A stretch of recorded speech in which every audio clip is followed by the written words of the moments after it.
तो भाई ये देखो, अगर आप भी आ रहे हो अमेरिका तो आने से पहले ये गलती मत करना ताकि आपको आते ही पूरा पैसा चट हो जाए। जब मैं पहली बार अमेरिका में आया था तो मेरे पास सिर्फ $700 था, और सबसे ज्यादा मुझे इसीलिए प्रेशर हुआ था कि मुझे कुछ आइडिया नहीं था कि जाते कितने पैसे लेके जाना है। मेरा यहाँ पे उतना ज्यादा नेटवर्क भी नहीं था जिससे मुझे सपोर्ट मिल सके, पैसा मैं वहां से मंगा सकूं। तो मेरे पास कुछ वे नहीं था। अगर आप भी ऐसे ही क्लियर नहीं है तो ये वीडियो पूरा देखना, आपके लिए बहुत ज्यादा फायदेजनक होने वाला है। तो गाइस सबसे पहले बात करते हैं कि यहाँ पे आते ही आपका सबसे ज्यादा जो मेन इंपोर्टेंट खर्च है वो क्या क्या होने वाला है। और भाई अभी सैन फ्रांसिस्को में कल से इतना ज्यादा बारिश हो रहा है, अभी आप देख सकते हो अभी इसका वेदर क्या है। मैं आपको अभी मोबाइल में वेदर ऐप खोल के दिखाता हूँ कि इसका वेदर क्या चल रहा है। 13 डिग्री, जो कि यहाँ पे बहुत ज्यादा इवेंचुअली गर्मी होता है। आज बहुत ज्यादा ठंड हो रहा है, इसीलिए आप वेदर देख सकते हैं, क्लाउडी वेदर है पूरा।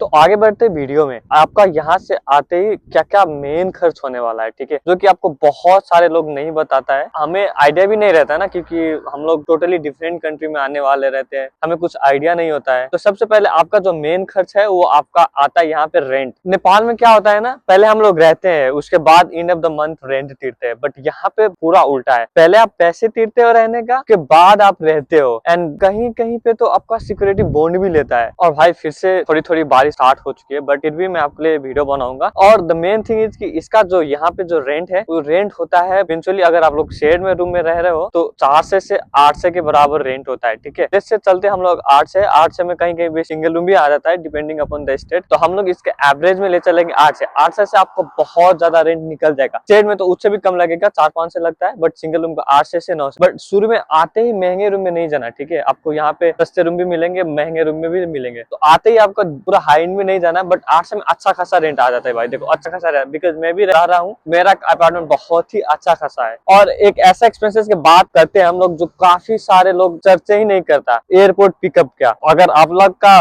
कोई अंकल है या कोई रिलेटिव है जो आपको एयरपोर्ट पिकअप करने आने वाला है और पैसा नहीं ले रहा है, तो फिर बहुत आप भाई बहुत लकी हो। बट मेरे केस में क्या हुआ था ना, और काफी सारे लोग को केस में क्या होता है ना कि एयरपोर्ट पिकअप का भी पैसा लेता है। भाई मैं आपको बहुत बड़े एक स्कैम के बारे में बात बताता हूँ। मेरा जो लोग है ना, जो मुझे एयरपोर्ट से पिकअप करने आया था मुझे को यहाँ पे यूएसए में, वो लोग ना मुझे एयरपोर्ट से पिकअप कर लिया बाद में, ठीक है। और बाद में है ना, वो उन्होंने मुझे कॉल करके बोला, ठीक है, कि तुम्हारा जो एयरपोर्ट पिकअप करा था का 1.5 से 2 से उसको दो। मैं बोला भाई, बाद में क्या हुआ ना, उसका खुद मन में क्या चला या नहीं चला, वो लोग नहीं लिया। बट काफी सारे लोग यहाँ पे ऐसा स्कैम भी करते हैं, आप लोग बच के रहना है, क्लियर रहना है कैसा आदमी। हम लोग एयरपोर्ट को पिकअप को बात कर लेते हैं। अगर आप उबर भी करोगे, आपका जो लोकेशन है आपको कोई पिकअप करने में आने वाला भी नहीं है, तो कोई बात नहीं, कोई चिंता नहीं भाई। यहाँ पे सभा सिस्टम बहुत ही इजी है, ठीक है। यहाँ पे आके या तो टैक्सी ले लेनी है, कि थोड़ा महंगा पड़ता है, बट अगर आपके मोबाइल में ऐप वगैरह इंस्टॉल नहीं है तो फिर बढ़िया ही है। नहीं तो आप उबर डाउनलोड कर सकते हो, यहाँ आते ही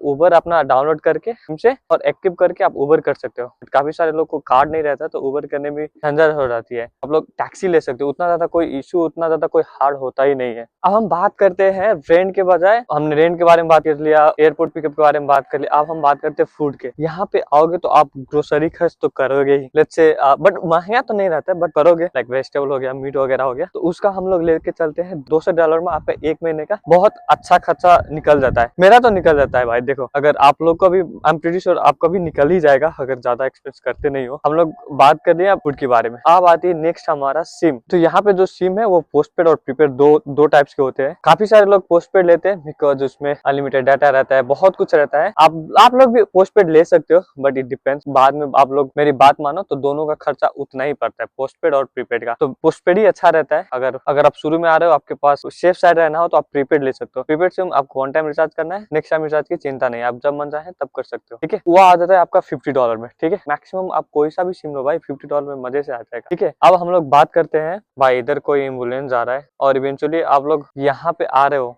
तो एम्बुलेंस का बात सुनोगे ही सुनोगे। तो हम लोग नेपाल में होते तो कुछ अवेयर हो जाते हैं, बट यहाँ पे ऐसा होता रहता है भाई। हाँ तो भाई हमने फूड के बारे में बात कर ली, ट्रांसपोर्टेशन के बारे में बात कर ली, एयरपोर्ट पिकअप, और मेन जो था हमारा रेंट। अब हमारा क्या बचा है, मैं लिख के रखा था, मैं भी भूल गया, ठीक है, because I want to give you the exact things. मैं आपको कोई मिसगाइड करना नहीं चाहता, और मेरा कोई सा वीडियो में मेरा खुद का एक्सपीरियंस या मेरा फ्रेंड्स का एक्सपीरियंस होता है, कोई भी मिसगाइड नहीं करता। आप लोग भी केयरफुल रहना। बहुत सारे लोग ना व्यूज के चक्कर में कुछ ऐसे ही न्यूज फैला देंगे, कुछ ऐसे ही बोल देंगे, बट मेरा जो होता है वो जेन्युइन होता है। यहाँ पे मैंने, आप देख सकते हो, मैंने सभी नोट्स करके लिख के रखा है। हाँ, तो हाँ इतना ही था, बट अब थोड़ा सा शायद $50-100 ऊपर नीचे कर लेना, ठीक है, डिपेंडिंग अपन आप लोग क्या खर्च करते हो। तो इसका टोटल आता है 1100 से 1200, ठीक है, 1100 से 1200 डॉलर आता है। अब हम लोग इसमें क्या करेंगे, मैक्सिमम हमें लेके चलेंगे 1500 से 2000 लेके आना है। अब काफी सारे लोग क्या करते हैं, ये जो पूरा होता है वो कैश लेके आ जाता है, जो कि बहुत बड़ा गलती है। वो हमें पूरा कैश कभी भी लेके नहीं आना। आप कहीं पे लॉस्ट कर सकते हो, कोई कुछ हो सकता है, तो यहाँ पे कैश कभी भी लेके आना नहीं है। आप क्या कर सकते हो, 50-50 कर सकते हो, या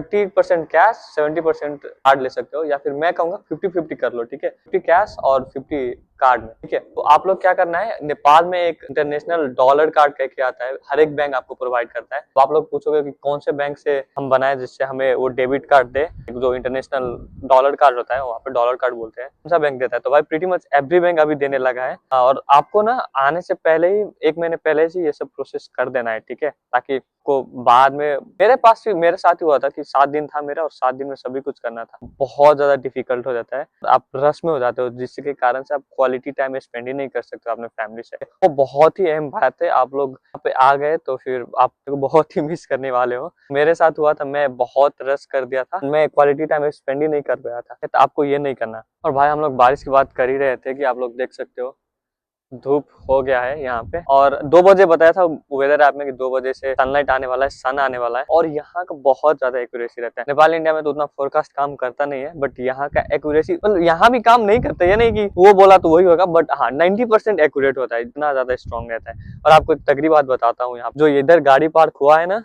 तो यहाँ पे मीटर रहता है, ठीक है। तो आप लोग यहाँ पे गाड़ी पार्क करके यहाँ पे पेमेंट ले सकते हो। अभी इन्होंने पार्क किया है तो यहाँ पे बोला है payment not, no payment accepted. यहाँ पे फ्री पार्किंग है, तो कभी कभी ना यहाँ पे फ्री पार्किंग रहता है। अगर फ्री पार्किंग नहीं है तो उसको पे करना पड़ता है। अभी फ्री पार्किंग है तो जस्ट पार्क कर देंगे, बट आपको नोटिस करना है, अगर आप लोग पे नहीं किए बहुत ज्यादा हैवी फाइन आता है, लाइक 2-2.5 से तो आएगा ही आएगा भाई। तो मेक श्योर आप ये गलती मत करना। तो भाई वीडियो अच्छा लगा तो लाइक कर देना, कुछ ज्यादा अच्छा लगा तो सब्सक्राइब कर देना। बाकी आप सभी से मैं मिलूंगा नेक्स्ट ब्लॉग में। तभी के लिए आप सभी के पास कुछ कमेंट है, कुछ क्वेश्चन है, तो आप लोग मुझे बेफिक्र पूछ सकते हो यूट्यूब में। अगर यूट्यूब में पब्लिकली कमेंट नहीं करना है तो आप लोग इंस्टा में मुझे डीएम कर सकते हैं। मैं डेफिनेटली आपको हेल्प करने की कोशिश करूंगा। कोई क्वेरीज है तो उसका आंसर करने की कोशिश करूंगा, ठीक है। बाकी नेक्स्ट वीडियो में बहुत तगड़ा आने वाला है भाई, बहुत। एवरी वीडियोज मेरा आप जो देखोगे ना, कंटेंट बहुत तगड़ा आने वाला है, बिकॉज मेरा जो वीडियोज होता है बहुत ज्यादा रिसर्च करता हूँ मैं, ऐसी ब्लॉग नहीं बनाता, एंड देन आपको बहुत अच्छे से इन्फॉर्मेशन देता हूँ। मेक श्योर आप चैनल को सब्सक्राइब करना ना भूले। आप सभी से मिलता हूँ नेक्स्ट वीडियो में।